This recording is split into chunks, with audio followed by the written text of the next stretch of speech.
नमस्कार फ्रेंड्स, आपका wireless study hub पर स्वागत है। और जैसा कि अपन ने मेंसुरेशन की 2D क्लासेस कंप्लीट कर ली थी, 7 क्लास बनी थी। अपन ने 7 क्लास में सारे क्वेश्चंस कंप्लीट कर लिए थे। आज अपन बात कर रहे हैं मेंसुरेशन की 3D क्लास की, जिसके अंतर्गत आपको घन, घनाभ, बेलन, शंकु और गोला से संबंधित सभी क्वेश्चन सॉल्व करवाए जाएंगे, जो आपके पटवारी के एग्ज़ाम के लिए अति महत्वपूर्ण है। और इसमें पटवारी के लिए बनने वाले सभी क्वेश्चंस या पुराने आए हुए क्वेश्चंस का संकलन है, जो सभी क्वेश्चंस आपके लिए बहुत इम्पोर्टेंट साबित होंगे। तो सबसे पहले इस क्लास को शुरू करने से पहले अपन इस आज की क्लास के जो पृष्ठीय क्षेत्रफल व आयतन है, ये 3D की क्लास, इसके सभी फॉर्मूलाज याद कर लेते हैं। घन के आयतन, घन का क्षेत्रफल, घनाभ का, बेलन का, शंकु का, गोले का, सबके फॉर्मूले अपन याद कर लेते हैं। उसके बाद अपन इनके क्वेश्चंस करेंगे और डे बाय डे सिंपल से बढ़ते हुए क्वेश्चंस, अच्छे से अच्छे क्वेश्चन सोल्व करेंगे जो एग्जाम्स में आ रखे हैं पुराने। तो सभी क्वेश्चंस आपके लिए बेहतर साबित होंगे। तो बिना टाइम खराब के अपन आज की क्लास स्टार्ट करते हैं। सबसे पहले अपन बात करते हैं घन की, जिसको क्यूब बोलते हैं। घन आपको पता है किस आकृति में होता है, जैसे एक चौक का डब्बा होता है या फिर एक पासा होता है, डाइस होता है, उस तरह से क्या होता है, घन होता है। घन का आयतन की बात की जाए तो घन का आयतन क्या होता है, भुजा क्यूब। घन का आयतन क्या होता है फ्रेंड्स, भुजा इंटू भुजा इंटू भुजा, मतलब भुजा क्यूब। घन संपूर्ण पृष्ठीय क्षेत्रफल क्या होता है, 6 इंटू भुजा स्क्वायर। 6 इंटू भुजा स्क्वायर संपूर्ण पृष्ठीय क्षेत्रफल होता है 6 इंटू भुजा स्क्वायर।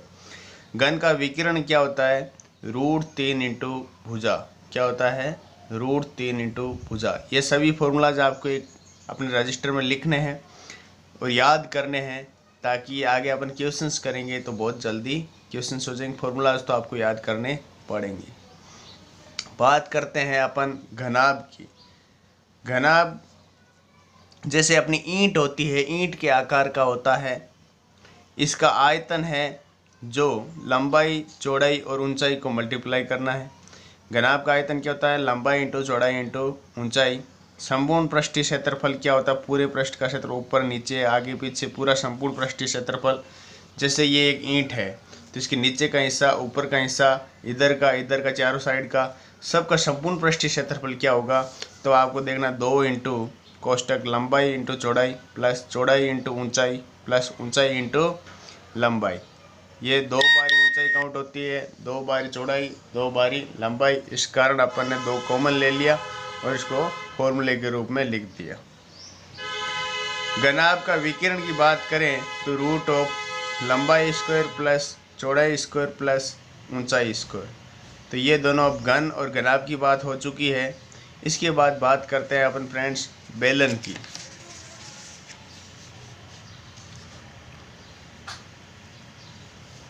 बेलन की बात की जाए तो ये एक बेलन है।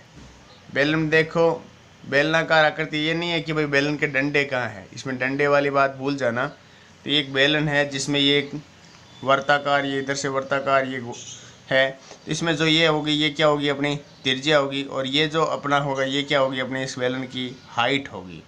तो बात करते हैं बेलन के आयतन की। आयतन होता है पाई आर स्क्वायर एच।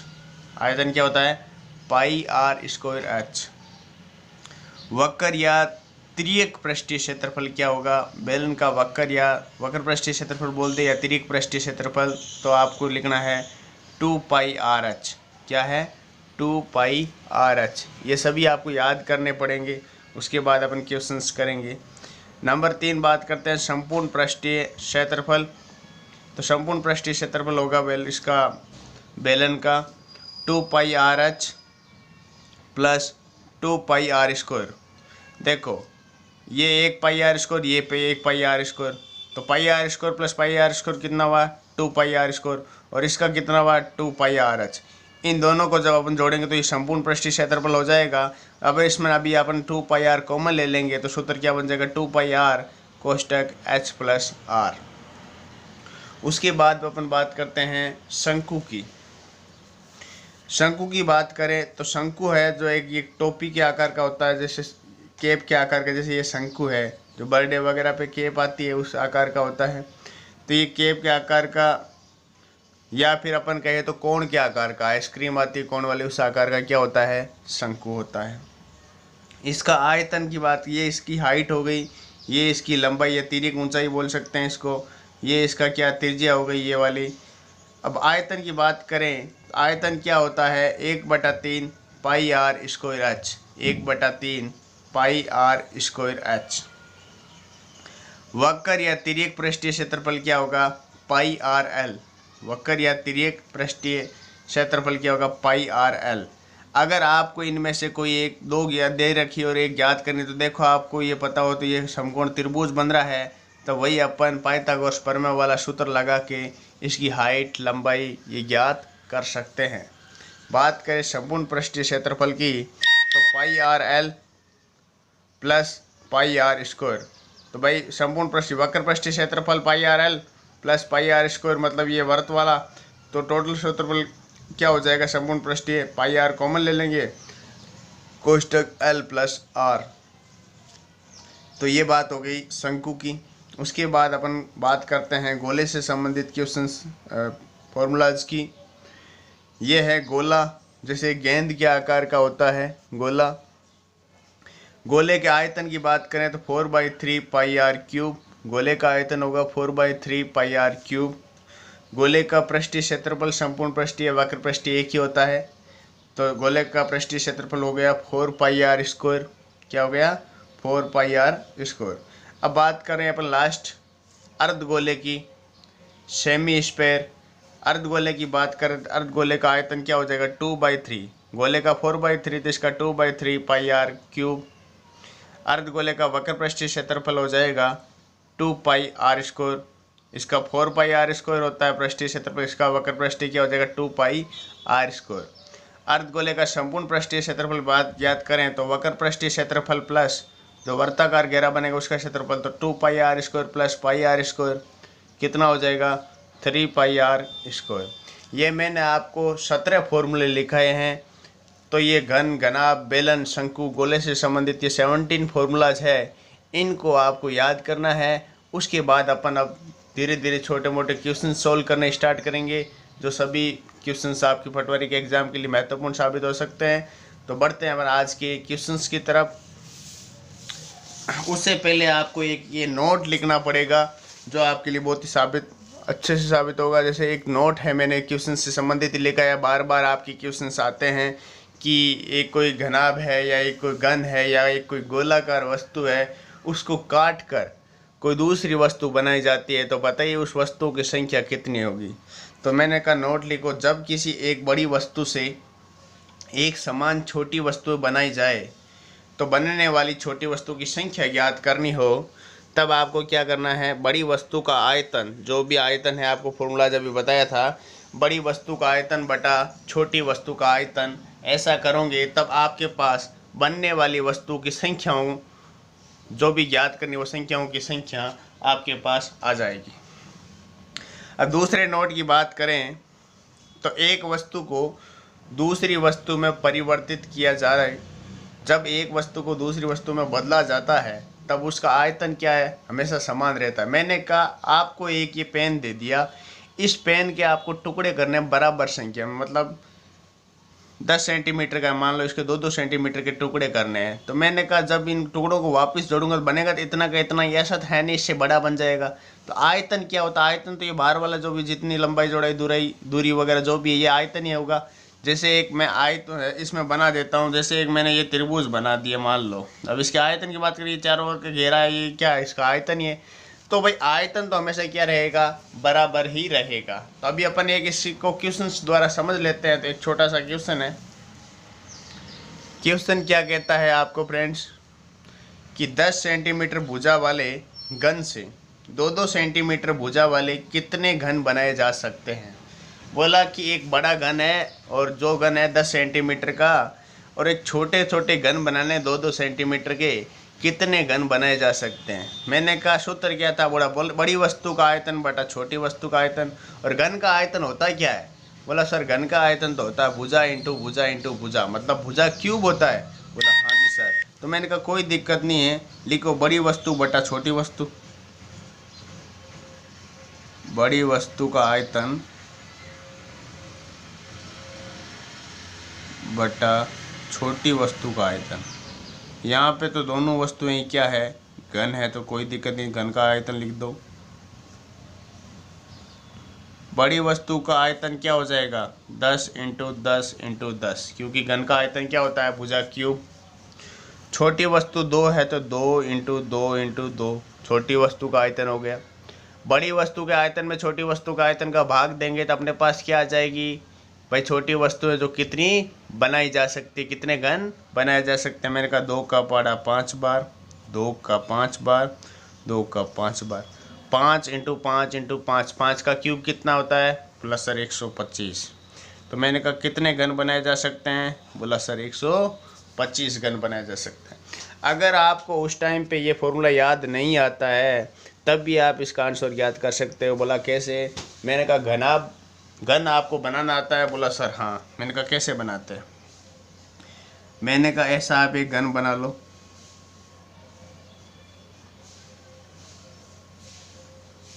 ये एक घन बना लिया, थ्रेडी में बनेगा तो ये ऐसे ऐसे ऐसे, ये 3D में बन गया, ये एक क्या बन गया घन। अब इसको बोला ये 10 सेंटीमीटर की भुजा, ये भी 10 होगी, ये भी 10 होगी, ये भी 10 होगी, ये भी 10 होगी, ये भी 10 होगी, सारी 10 होगी। बोला 2-2 सेंटीमीटर, तो मैंने कहा इसके 2-2 सेंटीमीटर क्या कर देना टुकड़े, इधर से भी 2-2 सेंटीमीटर टुकड़े, इधर से भी 2-2 सेंटीमीटर टुकड़े। जब आप एक लेयर काउंट कर लोगे तो अपने आप आपकी 5 लेयर काउंट हो जाएगी। तब भी आप ऐसे गिन के भी याद कर सकते हैं, लेकिन ये आपको याद रखना है। अब आपको भूलवश आप वहाँ पे भूल जाओ तब आप काउंट कर सकते हो, वरना आपको याद तो रखना ही पड़ेगा। तो बढ़ते हैं नेक्स्ट क्वेश्चन की तरफ। उम्मीद है आपको समझ में आ गया होगा। नेक्स्ट क्वेश्चन आपका क्या कहता है फ्रेंड्स, कि जस्ते से बना एक 9 सेंटीमीटर, 11 सेंटीमीटर और 12 सेंटीमीटर के घनाभ से 3 सेंटीमीटर व्यास की कितनी गोलियां बनाई जा सकेगी। बोला कि एक घनाभ है और उस घनाभ से 3-3 सेंटीमीटर व्यास की कितनी गोलियां बनेगी। इस बार आपको त्रिज्या नहीं दी है, व्यास दे दिया, और व्यास से त्रिज्या क्या होती है, हमेशा आधी होती है। बोला क्या करना है, मैंने कहा कुछ नहीं, आपको क्या बोला संख्या ज्ञात करनी है, तो बोला सर बड़ी वस्तु का आयतन बटा छोटी वस्तु का आयतन। मैंने कहा लिखो बड़ी वस्तु का आयतन बटा छोटी वस्तु का आयतन। मैंने कहा बड़ी क्या, बोला सर घनाभ है। मैंने कहा घनाभ का आयतन क्या होता है, बोला सर लंबाई इंटू चौड़ाई इंटू ऊंचाई। मैंने कहा लंबाई चौड़ाई ऊंचाई कुछ भी मान लो, 9 × 11 × 12। बोला सर छोटी वस्तु गोलियां बनानी, तो गोलियां क्या होती है, गोला होता है। बोला सर गोले का आयतन क्या होता है, बोला गोले का आयतन होता है सर 4/3 πr³। क्या होता है 4/3 πr³। ये आपको फॉर्मूले तो याद करने पड़ेंगे, मैंने अभी बताए हैं, आप लिख लेना। तो गोले का आयतन होता है 4/3, पाई का मान 22/7, आर का मान यहाँ पे 3 सेंटीमीटर व्यास है तो मैंने 3/2 लिख दूँ, ये आर आ गई r³, 4/3 πr³। अब इनको आपस में कट कर दो, आपके पास गोलियों की संख्या आ जाएगी। ठीक है, 9 × 11 × 12, ये ऊपर ले जाओ तो ये 3 × 7 × 2 × 2 × 2, मैं पूरा ऐसे लिख रहा हूँ, 22 × 3 × 3 × 3। वैसे आप डायरेक्ट भी कट कर सकते हो। 11 का पाड़ा 2 बार, 3 से 3 कट, 2 दूनी 4, 4 कट, 2 से 2 कट, 3 से 3 बार, 3 से 3 कट। क्या बचा है अपने पास, ऊपर की तरफ 12 और 7 बचे हैं, बाकी सारे कट हो गए। तो जो भी बचे हैं इनको मल्टीप्लाई कर दो, तो 12 × 7 कितने हो गए, 12 7 84। तो 84 क्या बनेगी गोलियाँ, 84 गोलियाँ बनाई जा सकेगी। यही आपका क्या होगा आंसर होगा। तो मल्टीप्लिकेशन आपको, कैलकुलेशन तो आपको ही करनी है, कैलकुलेशन चेक कर लेना और कैलकुलेशन सिर्फ करनी है और कुछ नहीं करना है। इसमें आपको सीधा आयतन का फॉर्मूला याद रखना है। बढ़ते हैं आज के नेक्स्ट क्वेश्चन की तरफ। नेक्स्ट क्वेश्चन आपको क्या कहता है फ्रेंड्स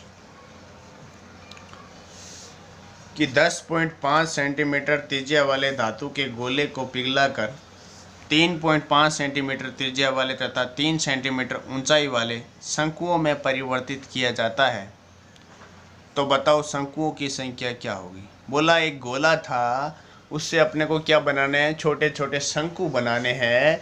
तो बताओ शंकु कितने बन सकते हैं। मैंने कहा बड़ी वस्तु क्या, बोला सर गोले। तो मैंने कहा बड़ी वस्तु का आयतन बटा छोटी वस्तु का आयतन। तो गोले का आयतन क्या होता है, बोला sir 4/3 pi are square. R यहाँ पे कितनी है 10.5,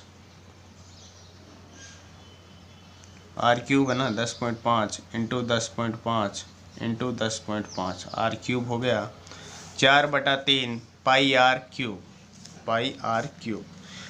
शंकु का आयतन क्या होता है, बोला sir 1/3 pi R cube, 1/3 pi. R क्या है यहाँ पे 3.5 centimetre, sorry pi are square H है, क्योंकि यहाँ पे उनसे शंकु का आयतन होता है 1/3 pi are square H, pi are square. R क्या है 3.5 इंटू 3.5, एच क्या है 3।